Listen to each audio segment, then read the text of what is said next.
Tuluyan ang nauwi sa wala ang negosasyon sa Iran, kaya galit si Donald Trump at nagpaplanong magsimula ng bagong yugto ng digmaan. Noong linggo ng gabi, nagbigay ng kontraalok ang Iran bilang tugon sa planong pangkapayapaan ng US na inihay ni Pangulong Donald Trump isang linggo na ang nakalipas. Hindi nagustuhan ni Pangulong Donald Trump ang alok ng Iran at tinawag itong ganap na hindi katanggap-tanggap. Ayon sa ilang ulat, malinaw na nilalaro ng Iran si Donald Trump sa pamamagitan ng guli nitong mungkahing ilipat sa ibang bansa ang usapin sa nuclear program at bahagi ng enriched uranium sa ikatlong bansa. Para sa hiwalay na 30 araw ng negosasyon, ibig sabihin sinasabi nila, itigil muna natin ang digmaan at pagkatapos ay saka na lang natin pag-usapan ang nuclear program.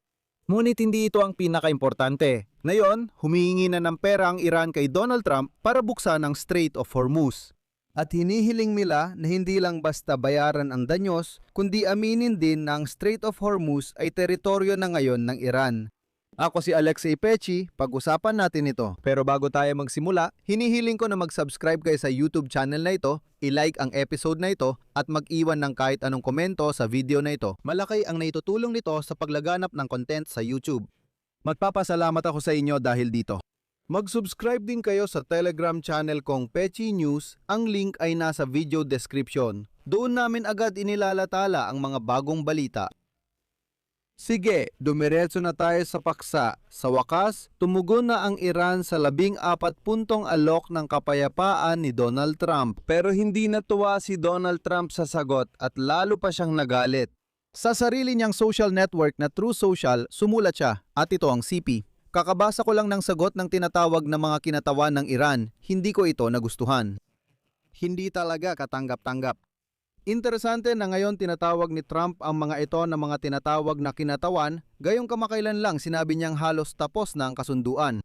Ayon kay US State Secretary Marco Rubio, hindi ang mga politikong kinatawan ng Iran ang gumagawa ng desisyon, kundi ang korps ng mga tagapagtanggol ng Islamikong Revolusyon. Pero ano ba talaga ang hiningi ng Iran na para kay Trump ay hindi katanggap-tanggap? Ang totoo, nakatuwa ng Iran sa pagpapatigil ng digmaan kabilang na sa Lebanon upang hindi pagpatuloy ng Israel ang digmaan laban sa Hezbollah kahit na hindi pa ito nadidisarmahan.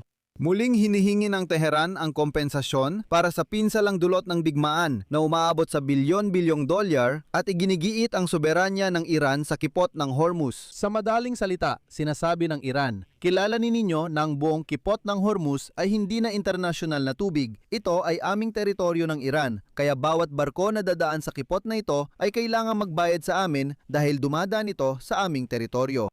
Ibig sabihin, babalik tayo sa sitwasyon noong unang yugto ng tigil putukan isang buwan na ang nakaraan. Nanawagan ng Iran sa Estados Unidos na itigil ang blokadang pandagat, magbigay ng garantiya sa seguridad, alisin ang parusa at tanggalin ang pagbabawal sa pagbebenta ng langis ng Iran. Ang Estados Unidos ay hindi pa opisyal na naglabas ng panukala, pero ayon sa ulat ng media, ito ay tungkol sa memorandum ng pagkakaunawaan na may 14 na punto ng Iran na posibleng magbukas ng negosasyon sa programang nukleyar nito. Ang tigil putukan na layuning makatulong sa mga negosasyon para tapusin ang digmaan ay sa pangkalahatan ay nasusunod, ngunit patuloy pa rin ang palitan ng mga pag-atake sa reyon kahit nakakaunti lamang ang mga ito. Patuloy hinaharangan ng Iran ang kipot ng Hormuz na nagtutulak sa pagtaas ng presyo ng langis at nagdudulot ng kakulangan ngayon matapos ang kanilang tugon. Pinalalakas ng Estados Unidos ang blokada sa mga pantala ng Iran para mapilit ang Tehran na tanggapin ang kanilang mga kondisyon. Sige, himayin natin ito ng kaunti. Una, ano ba talaga ang inaalok ni Donald Trump? Ang plano ni Trump ay kasya sa isang pahina at binubuo ng 14 na puntos. Iminumungkahi ng Washington sa Iran na mga kung ititigil ang pagpayaman ng uranium.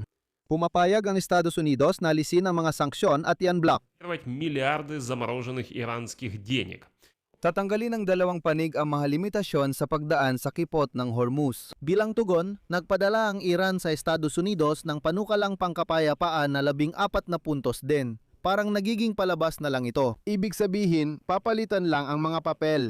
Ayon sa TASNI, iminukahi ng mga awtoridad ng Iran na itigil ang labanan sa lahat ng harapan at magkasundo sa operasyon ng kipot ng Hormuz. Kapag sinabing lahat ng harapan, ibig sabihin nito ay nais ng Iran na mapanatili ang kanilang mga puwersang proxy gaya ng Hezbollah sa Lebanon, Hamas sa Gaza Strip, Houthi sa Yemen at Axis ng paglaban sa Iraq. Iminungkahi ng Tehran sa Estados Unidos na bigyan lang ng hanggang 1 buwan ang negosasyon tungkol sa kipot ng Hormuz at pagkatapos ay pag-usapan na ang nuclear program. Sinabi rin ng Tehran na dapat tapusin ng kasunduan ang digmaan ng Israel laban sa grupong Lebanese na Hezbollah. Noong linggo, nakomento si Pangulong Iran Masoud Pezeshkian sa negosasyon sa Estados Unidos. Hindi niya direktang binanggit ang alok ng Amerika, pero sumulat siya. Hinding-hindi namin yuyuko sa kaaway. Kung ang pinag-uusapan ay dialogo o negosasyon, hindi ito nangangahulugan ng pagsuko o pag-atras. Inihayag sa Tehran na babasagin nila ang blokadang Amerikano at hindi papayagan ang plano ni Donald Trump na buksan ang kipot ng Hormuz gamit ang lakas militar. Ayon kay Muhammad Akraminia, tagapagsalita ng Sandatahang Lakas ng Iran, ang mga barkong dadaan sa kipot ng Hormuz ay haharap sa malalaking kahinatnan kung hindi sila makikipag-ugnayan muna sa Tehran. Dagdag pa niya, ang mga Amerikano, at ito ay isang sipi, hindi kailanman magagawang magpatupad ng tunay na blokeyo sa napakalawak na bahagi ng hilagang karagatang Indian kahit punuin pa nila ito ng kanilang mga barko. Gayunpaman, malaki pa rin ang presensya ng militar ng Estados Unidos sa Golpong Persiko. Ang kanilang mga base ay matatagpuan sa Qatar, Bahrain, Kuwait, United Arab Emirates, Saudi Arabia at hanggang ngayon ay meron pa rin sa Oman. Hindi pa kasama rito ang mga barkong pandigma sa reyon. Patuloy ang mga ulat ng pag-atake noong linggo ng Iran laban sa mga barko at bansang kaalyado ng Estados Unidos sa reyon. Noong linggo, iniulat ng British Center for Maritime Trade Operations na nagmomonitor ng mga international na ruta ng paglalayag na mga 43 kilometro hilagang silangan ng Qatar ay tinamaan ng hindi kilalang bala ang isang barkong pangkargamento. Nagkaroon ng maliit na sunog sa barko pero walang nasaktan.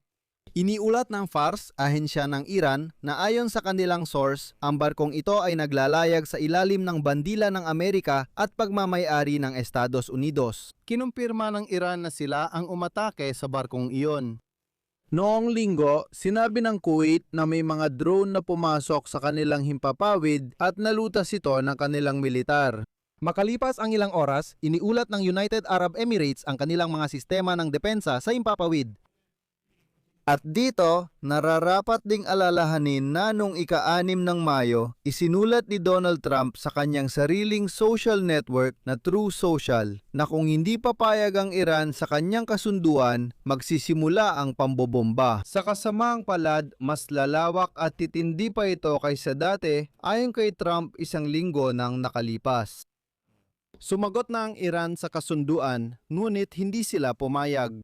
Dito ako maglalagay ng 3 tuldok. Isulat ninyo ang inyong opinyon at mga konklusyon sa mga komento sa ilalim ng episode na ito. Mag-subscribe kayo sa channel, pindutin ang kampanilya at huwag kalimutang mag-like. Kung gusto ninyong suportahan ang trabaho ng YouTube channel na ito, maaari ninyong gawin ito sa pamamagitan ng anumang donasyon gamit ang mga link at detalye sa description ng video na ito o iscan ang QR code na makikita sa inyong mga screen. Magpapasalamat ako sa anumang suporta mula sa inyo. Hanggang dito na lang. Ingatan ninyo ang inyong sarili. Paalam sa lahat.